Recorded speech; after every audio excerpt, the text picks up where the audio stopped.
আসসালামু আলাইকুম রহমতুল্লাহি বারাকাতুহু। সম্মানিত ভিউয়ার্স, আমি ডক্টর মোহাম্মদ লাইসুর রহমান। আমার ইউটিউব চ্যানেলের আরও একটি মেডিসিনাল ভিডিওতে আপনাদের স্বাগতম জানাচ্ছি। চ্যানেলটি ভালো লাগলে সাবস্ক্রাইব করে বেল বাটন অন করে রাখুন। আর এখন সাবস্ক্রাইব করতে মন না চাইলেও ভিডিওটি শেষ পর্যন্ত দেখতে থাকুন। দেখতে দেখতে ভালো লাগা ভালোবাসা হয়ে যাবে ইনশাল্লাহ। সম্মানিত ভিউয়ার্স, আজকে একটি মেডিসিন সম্পর্কে আমি জানকারি দেবো। মেডিসিনটির নাম হচ্ছে কলচিকাম। এই ভিডিওর মাধ্যমে প্রথমে আমরা মেডিসিনটির সমনামগুলো জানবো, মেডিসিনটির সোর্স জানবো, প্রুভার জানবো, কাতরতা কি, মায়াজম কি, ওয়ার্কিং প্লেস তো জানবোই। সেই সাথে এই মেডিসিনটি কিডনি রোগীদের জন্য কোন ক্লিনিক্যালি কোন সিমটমকে সাপোর্ট করে এবং খুব সুন্দরভাবে ইফেক্ট করে ওই কিডনি পেশেন্টদের উপরে, এই বিষয়ে কথা বলবো। আর শেষে ফাউন্ডার সিমটম অনুযায়ী ডাক্তার কিনোট রাডার কিনোট অনুযায়ী ডাক্তার শেখফুই সাহেব ওনার বইতে যে মূল সুর, হোমিওপ্যাথিক ওষুধের মূল সুর নামক যে বইতে যে লক্ষণগুলো উল্লেখ করেছেন সেগুলো আপনাদের সামনে তুলে ধরার চেষ্টা করব। তো চলুন মূল আলোচনা শুরু করা যাক। সম্মানিত ভিউয়ার্স, মেডিসিনটির নাম হচ্ছে কলচিকাম অটামনেল। এটি একটি নাম মেডিসিনটির। আর মেডিসিনটির এই নামটি ছাড়াও আরও বেশ কয়েকটি নাম আছে, যেমন মিডো স্যাফরন, টিউবার রুট, তারপরে হচ্ছে লেফস্টান্ট, বন্য জাফরান। এই কলচিকাম কলচিকাম অটামনেল নামটি ছাড়াও এই উল্লেখযোগ্য পাঁচটি নামে এই মেডিসিনটিকে পরিচিতি পাওয়া যায়। এই পাঁচটি নামে এই মেডিসিনটির পরিচিতি পাওয়া যায় বা পরিচিত হওয়া যায়। তো এখন মেডিসিনটি উদ্ভিদ সোর্স থেকে তৈরি। আর এই মেডিসিনটি প্রথমে প্রুভ করেছেন ডাক্তার স্টাফ এবং পরে প্রুভ করেছেন ডাক্তার বিলের। মেডিসিনটি প্রচন্ড পরিমাণে শীতকাতর। মেডিসিনটি psoric miasm, sycotic miasm, syphilitic miasm, এই তিনটি মায়াজম কভার করে। অর্থাৎ এই তিনটি মায়াজমের দোষগ্রস্ত রোগীদের উপরে এটি কভার করে।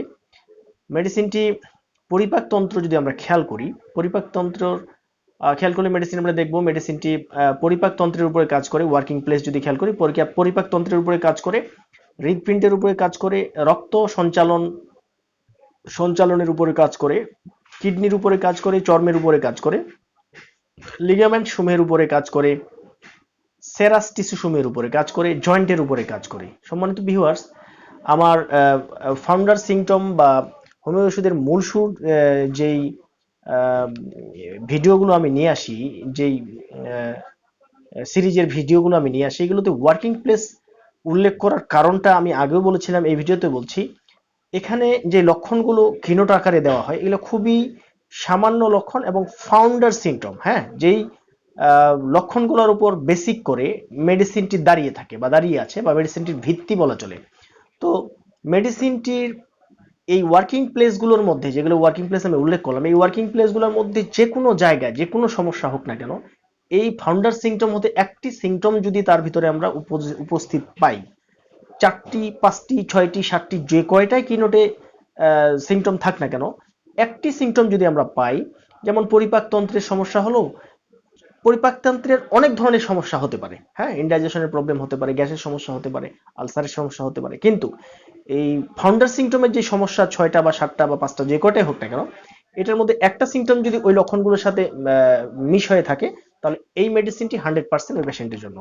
অনুরূপভাবে কিডনির ক্ষেত্রে, কিডনি ড্যামেজ হোক, কিডনি স্টোন হোক, কিডনি অন্য কোনো সমস্যা হোক, ইনফ্লামেশন হোক, এই কিডনির উপরে যত সমস্যাই হোক না কেন, যদি সেখান থেকে একটি সিমটম সে কভার করে পেশেন্টটা, তাহলে আমরা এই মেডিসিনটা দেব। অনুরূপভাবে প্রত্যেকটি ওয়ার্কিং প্লেসের মধ্যে যে কোনো সমস্যা হোক না কেন, ওয়ার্কিং প্লেসের যে কোনো মানে মেডিসিনের যে ওয়ার্কিং প্লেসগুলো আছে যেগুলোতে সে কাজ করে, যেই প্লেসগুলোর সমস্যা হলে, সেই প্লেসের যে কোনো সমস্যা হোক না কেন, ফাউন্ডার সিমটমের একটি লক্ষণ যদি আমরা সেখানে উপস্থিত পাই, আর কোনো চিন্তা ভাবনা নাই, এই মেডিসিনটি আমরা দিতে পারবো। সম্মানিত ভিউয়ার্স, এখন আসুন এই মেডিসিনটি কিডনি রোগীদের ক্ষেত্রে ক্লিনিক্যালি কোন কোন সমস্যার উপরে আমরা এটা ট্রিটমেন্ট দিতে পারবো ডাইরেক্টলি।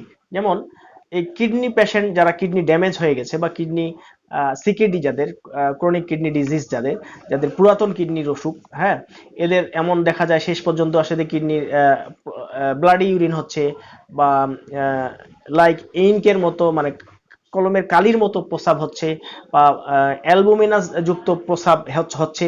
কিডনি রোগীদের ক্ষেত্রে ব্লাডি ইউরিন হোক, কালির মতো প্রস্রাব হোক, বা অ্যালবুমিনাস যুক্ত প্রস্রাব হোক, যে কোনো এই 3 ধরনের যে কোনো একটা প্রস্রাব হলে এই কলজিকাম মেডিসিনটি খুব সফলভাবে ইউজ করতে পারবো। যদি আমরা মাদার টিংচারও ইউজ করতে চান করতে পারেন, উদ্ভিদ সোর্সের মেডিসিন, মাদার টিংচারে কোনো ইফেক্ট আসবে না, সাইড ইফেক্ট আসবে না। আর যদি আমরা পটেন্সি নিতে পারি তাহলে 30 থেকে শুরু করবো ইনশাল্লাহ।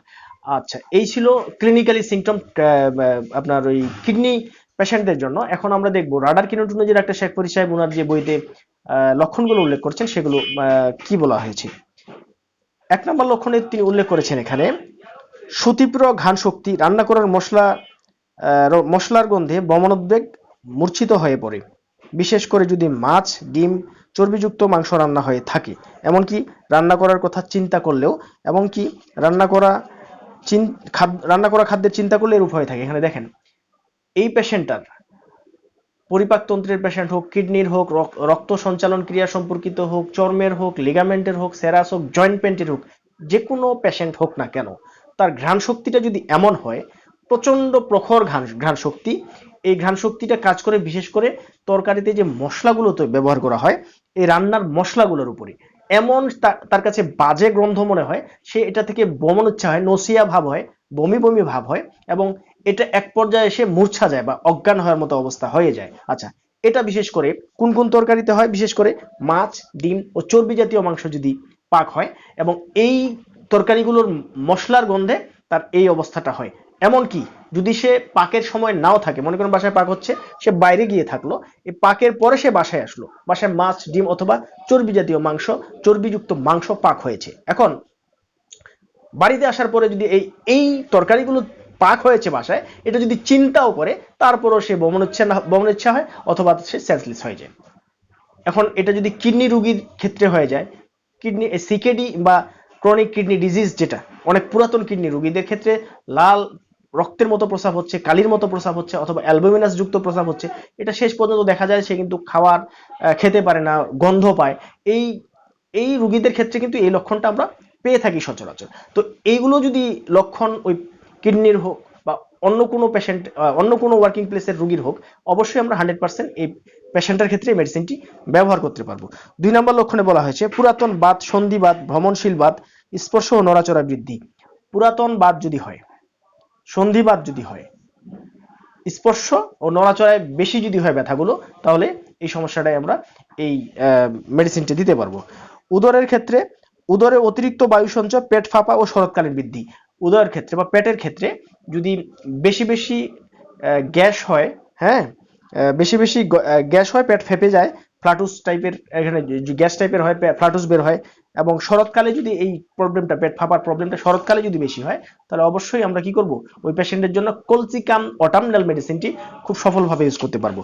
3 নাম্বার গেল। 4 নাম্বার লক্ষণে বলা হয়েছে শোক পেয়ে বা অন্যের খারাপ ব্যবহার থেকে অসুস্থ হয়ে পড়ে।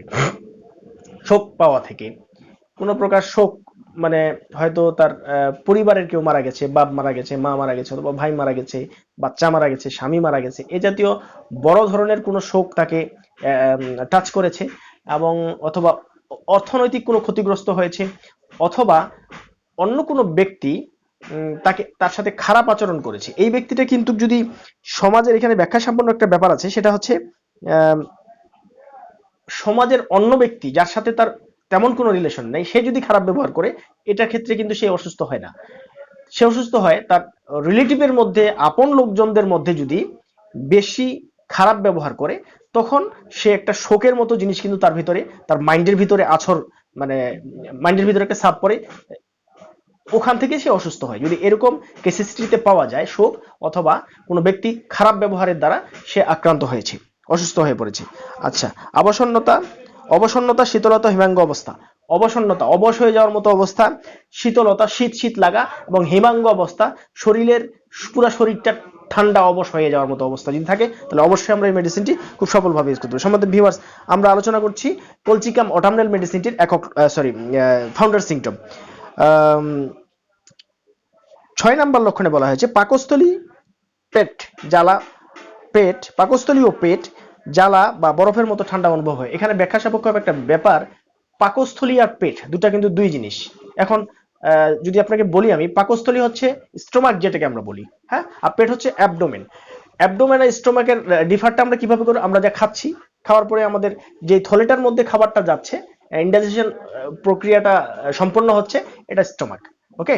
আর অ্যাবডোমেন হচ্ছে এই বুকের নিচ থেকে একদম নিম্ন নাভির নিচ পর্যন্ত, এখানে যে নাড়িভুঁড়ি স্প্লিন যা আছে এটার ভিতরে আছে, এই এই এই চামড়াটা দিয়ে ঢাকা আছে যে অংশটা, এটা হচ্ছে অ্যাবডোমেন বা পেট। এটার মধ্যে লক্ষণটা হচ্ছে যদি এটা আগুনের মতো বার্নিং সেন্সেশন হয় অথবা কোল্ড সেন্সেশন হয়, আগুনের মতো জ্বলবে অথবা ঠান্ডা অনুভব হবে, বরফের মতো ঠান্ডা অনুভব হবে এই পেটের সমস্যাটাতে বা স্টোমাকের সমস্যাটাতে, তাহলে অবশ্যই আমরা কি করব, কলচিকা মটরমেল মেডিসিনটি এই পেশেন্টের জন্য ইউজ করতে পারবো। সম্মানিত ভিউয়ার্স, যদি এই ভিডিওর মাধ্যমে আপনি যদি প্রথম হয়ে থাকেন আমার এই চ্যানেলে, ছোট্ট চ্যানেলে, তাহলে অবশ্যই চ্যানেলটাকে সাবস্ক্রাইব করে বেল বাটন অন করে রাখবেন। আমি এই ধরনের disease plus homeopathic medicine related বিভিন্ন রকম সায়েন্সের বাংলা ব্যাখ্যামূলক ভিডিও নিয়ে আসি, যেন আপনি নোটিফিকেশন পেয়ে যান। আরও একটা জিনিস, প্রতিদিন রাত 9টা থেকে 9টা 30 বা 9টা 40 পর্যন্ত আমি লাইভে থেকে চ্যাটিং এর মাধ্যমে রোগীদের সেবা দিয়ে প্রদান করে থাকি উইদাউট এনি কস্ট, ফ্রিতে। সেটা অবশ্যই আপনি যুক্ত হতে চাইলে বেল বাটন অন করে রাখবেন, যেন আপনি এইসব জিনিসের নোটিফিকেশন পেয়ে যান। আজ পর্যন্তই, সবাই ভালো থাকবেন, আমার জন্য দোয়া রাখবেন। আসসালামু আলাইকুম ওয়া রাহমাতুল্লাহ।